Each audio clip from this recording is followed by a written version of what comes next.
सफलता हासिल हुई है। जो जानकारी है वो बताई जा रही है। पुलवामा में एक आतंकी ढेर कर दिया गया है। सेना का बड़ा एक्शन देखने को मिला है। सुबह से मुठभेड़ जारी थी और इस मुठभेड़ में एक बड़ी सफलता यहां पर हासिल हुई है। एक आतंकी को ढेर कर दिया गया है। जम्मू कश्मीर के पुलवामा से इस वक्त ये बड़ी खबर।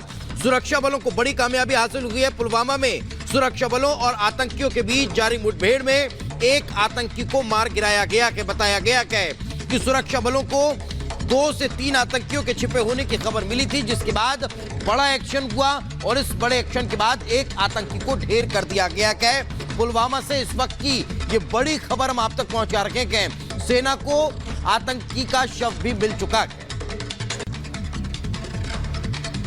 और चलिए इस बीच अगली बड़ी खबर आपको बता दें, केजरीवाल की याचिका पर सुप्रीम कोर्ट में सुनवाई अब होगी 15 अप्रैल को। 15 अप्रैल को सुनवाई होगी। हाईकोर्ट की फैसले को दी गई है चुनौती। ये बड़ी खबर आपको बता रहे हैं। जमानत याचिका दायर की गई थी और इसके चलते इससे पहले हाईकोर्ट से बड़ी फटकार केजरीवाल को लगी थी। हाईकोर्ट ने साफ तौर पर कहा था कि केजरीवाल के लिए कोई विशेषाधिकार या विशेष सहूलियत नहीं दी जा सकती है। बाकी कैदियों की तरह ही केजरीवाल के मामले को भी देखा जाएगा। कोई स्पेशल ट्रीटमेंट नहीं दिया जा सकता। और इसी को चैलेंज किया था अरविंद केजरीवाल द्वारा सुप्रीम कोर्ट में। इससे पहले हालांकि स्पेशल बेंच को गठित करने के लिए भी कहा था, जिसको लेकर सुप्रीम कोर्ट ने मना कर दिया था, इनकार कर दिया। लेकिन अब इस मामले में 15 अप्रैल को सुनवाई होगी।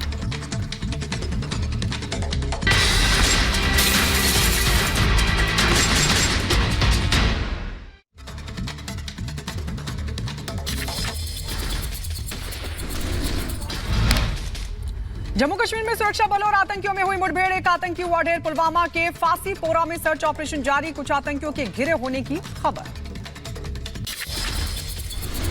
आतंकियों की खबर मिलने के बाद सेना ने शुरू किया तलाशी अभियान। पुलवामा के इलाकों को सेना के जवानों ने सील किया। आतंकियों के छिपे होने की खबर। दिल्ली के नंद नगरी में रफ्तार का कहर देखने को मिला। एक कार ने महिला को कुचला। सीसीटीवी में रिकॉर्ड हुई पूरी घटना। पुलिस ने कार चालक पर दर्ज किया केस, किया गिरफ्तार। दिल्ली की सड़कों पर खतरनाक ड्राइविंग का वीडियो वायरल हुआ। एक एसयूवी चालक फुटपाथ पर गाड़ी चलाते कैमरे में कैद हुआ। दिल्ली पुलिस ट्रैफिक पुलिस ने ड्राइवर और वाहन की पहचान कर 12,000 का चालान काटा।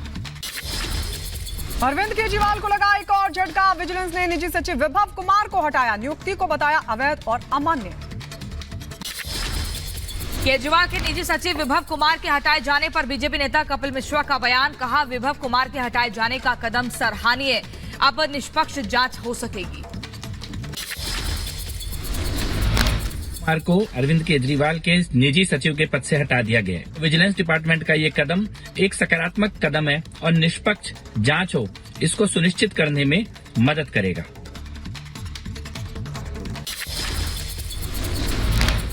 मुजफ्फरनगर में विपक्ष पर जमकर बरसे सीएम योगी आदित्यनाथ। मुख्तार अंसारी का नाम लिए बिना समाजवादी पार्टी माफिया को समाजवादी पार्टी की तरफ से संरक्षण दिए जाने पर बोला हमला। कहा कि पहले समाजवादी पार्टी को लेकर भी उन्होंने निशाना साधा और साथ ही कहा कि पहले जब माफिया रोड से गुजरता था तो कर्फ्यू लग जाया करता था, नेताओं की गाड़ियों को रोक दिया जाता था। एक दुर्दांत माफिया ऐसा भी था, तो मुख्यमंत्री हो या मुख्य न्यायाधीश, इन सब के काफिले रुक जाते थे और माफिया का काफिला निकलता था। और जब हमने कार्रवाई की उस माफिया के खिलाफ और उसको रगड़ करके कोर्ट के सामने प्रस्तुत किया तो उसकी पैंट गीली हो गई थी। यूपी के संभल में रक्षा मंत्री ने सपा पर बोला हमला। कहा, समाजवादी पार्टी कर रही सोमवार से रविवार तक उम्मीदवार बदलने का काम 2024 के बाद हो जाएगी पूरी तरह से समाप्त।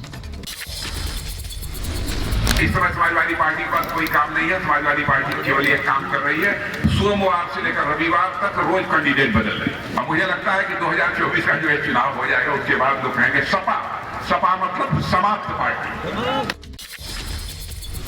नेशनल हेराल्ड केस में कांग्रेस को लगा बड़ा झटका। एसोसिएटेड जर्नल और यंग इंडिया की 750 करोड़ की संपत्ति होगी कुर्क। विशेष पीएमएलए प्राधिकरण ने पास किया ये प्रस्ताव। अमेठी या रायबरेली से राहुल गांधी के लोकसभा चुनाव लड़ने की अटकलों पर कांग्रेस नेता केसी वेणुगोपाल का बयान। कहा, समय आने पर पार्टी फैसला लेगी। रैली के दौरान तेजस्वी यादव ने हेलीकॉप्टर में की नारंगी पार्टी। सोशल मीडिया पर साझा किया वीडियो भी। रामपुर की सीट को लेकर अखिलेश और आजम खां में चल रहे टकराव पर बीजेपी ने चुटकी ली और कहा सपा में भारी तोड़फोड़।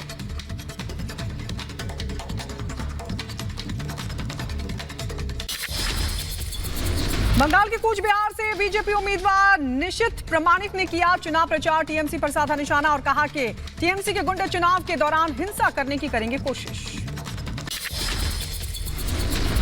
बीजेपी नेता शहजाद पूनावाला ने दिग्विजय सिंह पर साधा निशाना। कहा दिग्विजय का बयान दर्शाता है कांग्रेस की मानसिकता। कांग्रेस ने हमेशा परिवार के बारे में पहली बार सोचा। फिर से एक बार कांग्रेस ने दिखाया है कि कैसे वो देश की भूमि को परिवार की जायदाद समझती है। जब दिग्विजय सिंह जी ने कच्चतीव द्वीप को, कच्चतीव आइलैंड को देना जायज ठहराया है, ये कहते हुए कि कोई इस आइलैंड पर रहता नहीं, कोई इस टापू पर रहता नहीं। लोकसभा चुनाव में बीजेपी ने पूरी ताकत झोंक दी है। आज प्रधानमंत्री मोदी तीर्थनगरी ऋषिकेश में चुनावी सभा को करेंगे संबोधित और इसके साथ ही गढ़वाल मंडल की 3 लोकसभा सीट हरिद्वार, पौड़ी, गढ़वाल और टिहरी को भी साधेंगे। उत्तराखंड के बाद पीएम राजस्थान के करौली, धौलपुर में भी चुनावी सभा करेंगे और बीजेपी प्रत्याशी इंदु देवी जाटव के समर्थन में विजय शंखनाद रैली को संबोधित करेंगे। आज गृह मंत्री अमित शाह मध्य प्रदेश में चुनावी सभा के साथ कई कार्यक्रमों में होंगे शामिल, जहां वो कुल 6 कार्यक्रमों में शामिल होंगे। मंडरा लोकसभा सीट पर जनसभा को भी संबोधित करेंगे। मध्य प्रदेश के बाद महाराष्ट्र के नांदेड़ जाएंगे अमित शाह, जहां जनसभा को संबोधित कर बीजेपी प्रत्याशी के पक्ष में वोट मांगेंगे। और आपको बता दें अरविंद केजरीवाल की मेडिकल रिपोर्ट में बड़ा खुलासा हुआ है। 10 दिन में बढ़ा दिल्ली के सीएम का 1 किलो वजन, 65 से 66 किलो हो गए हैं अरविंद केजरीवाल। मेडिकल रिपोर्ट में शुगर लेवल में भी बदलाव देखने को मिला है। बीजेपी नेता रामवीर सिंह बिधूड़ी ने आपके आरोपों पर पलटवार किया और कहा केजरीवाल की पार्टी कर रही 4.5 किलो कम होने का दावा। सरकारी जानकारी में सच आया सामने। जेल में दिल्ली के सीएम का 1 किलो वजन बढ़ा है। मुख्यमंत्री का वजन 4.5 किलो कम हो गया, लेकिन जो सरकारी जानकारी उपलब्ध हुई है उसमें तो ये कहा गया है कि मुख्यमंत्री का वजन 1 किलो बढ़ गया है। पटेल नगर से आप विधायक और दिल्ली सरकार में मंत्री राजकुमार आनंद ने अपने पद से दे दिया इस्तीफा। भ्रष्टाचार को लेकर उठाए कई सवाल। कहा कि भ्रष्टाचार को लेकर पार्टी की जो नीति है उससे वो सहमत नहीं। राजकुमार आनंद के इस्तीफे के बाद आप सांसद संजय सिंह ने बीजेपी पर ईडी और सीबीआई का इस्तेमाल कर पार्टी तोड़ने का आरोप लगाया और कहा कि आनंद के घर 23 घंटे तक ईडी की रेड पड़ी थी। तब बीजेपी कह रही थी कि राजकुमार आनंद भ्रष्ट हैं। हो सकता है कि कल राजकुमार आनंद को बीजेपी नेता माला पहनाते हुए नजर आए। राजकुमार आनंद के आम आदमी पार्टी से अलग होने पर तरुण चुग ने आप पर बोला हमला और कहा कि आपके अंदर लोग महसूस कर रहे हैं घुटन। नई सुबह और परिवर्तन के नाम पर आए लोग भ्रष्टाचार की जननी बनकर खड़े हैं। तो वहीं बांसुरी स्वराज ने कहा कि 2010 से अरविंद केजरीवाल के सहयोगी रहे राजकुमार आनंद की आत्मा जाग उठी है। रक्षा मंत्री राजनाथ सिंह का बयान। कहा जम्मू कश्मीर की शांति देखने के बाद अब पीओके के लोग भी भारत के कश्मीर में आना चाहते हैं। विकास की राह पर काश्मीर जिस तेजी से बढ़ चला है, मुझे लगता है कुछ समय के बाद शायद पाक अधिकृत कश्मीर वाले भी यह कहने लगे कि भाई हम तो कश्मीर के साथ जाना चाहते हैं, भारत वाले कश्मीर के साथ जाना चाहते हैं, यानी भारत के साथ जाना चाहते हैं। इस प्रकार के भी हालात पैदा होते।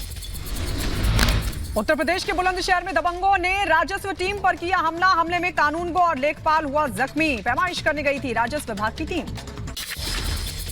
मणिपुर के उखरूल में संदिग्ध के पास से घातक हथियार बरामद। असम राइफल्स ने मणिपुर पुलिस के साथ संयुक्त ऑपरेशन चलाकर आरोपी को धर दबोचा। मामले की जांच में जुटी है पुलिस। पश्चिम बंगाल के मुर्शिदाबाद में जमीन को लेकर भिड़े 2 गुट। गोली और बमबाजी में 5 लोग गंभीर रूप से हुए जख्मी। घटना के बाद इलाके में मचा हड़कंप। बड़ी संख्या में पुलिस बल तैनात। बहराइच में बकाया पैसों को लेकर 2 पक्षों में मारपीट। मौके पर कई लोग घायल हुए। सभी को अस्पताल में भर्ती कराया। पुलिस ने दर्ज किया मामला। उत्तर प्रदेश के अंबेडकर नगर में लोकसभा चुनाव को लेकर पुलिस ने चलाया चेकिंग अभियान। अवैध असले के साथ 4 लोगों को धर दबोचा। उत्तर प्रदेश के शाहजहांपुर में पुलिस ने आरोपी के पास से अवैध हथियार बरामद किए। आरोप है कि आरोपी अवैध हथियार बेचने के लिए ले जा रहा था। उत्तर प्रदेश के झांसी में संदिग्ध परिस्थितियों में महिला की मौत का मामला आया सामने। परिजनों ने लगाया दहेज प्रताड़ना का आरोप। पुलिस मामले की कार्रवाई में जुटी। गुजरात के तापी में पेड़ से टकराई तेज रफ्तार कार, हादसे में